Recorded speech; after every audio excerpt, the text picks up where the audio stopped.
Baha at pinsala sa mga taniman ang dulot ng malakas na pag-ulan sa ilang lugar sa Mindanao. Sa Davao City, naantala ang biyahe ng maraming motorista dahil sa baha.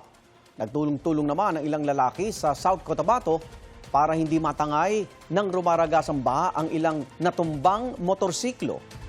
Darito ang unang balita. Sa lakas ng ragasan ng tubig, natumba ang mga nakaparadang motorsiklo sa barangay Cannery Site sa Polomolok, South Cotabato. Ang ilang lalaki nagtulong-tulong na buhatin ang mga motorsiklo para hindi matangay. Ayon sa uploader ng video, biglang bumuhos ang malakas na ulan doon. Bandang hapon kaya bumaha.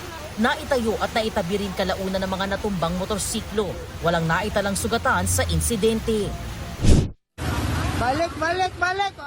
Dahil din sa matinding pagbaha, naging pahirapan ang pagdaan ng mga motorista sa kalsadang yan sa Barangay Mandug sa Davao City.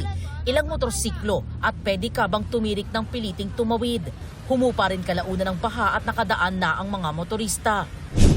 Nagtumbahang puno at mga sanga naman ang humambalang sa ilang kalsada sa Mlang, Cotabato kasunod ng malakas na ulan. Dahil dyan, stranded ang maraming motorista.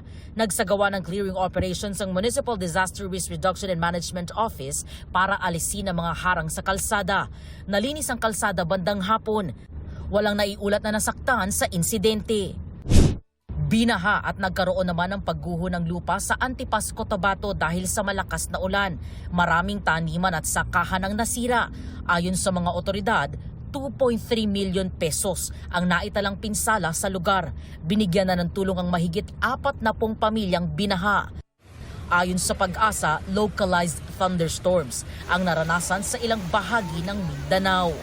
Ito ang unang balita. EJ Gomez, GMA News.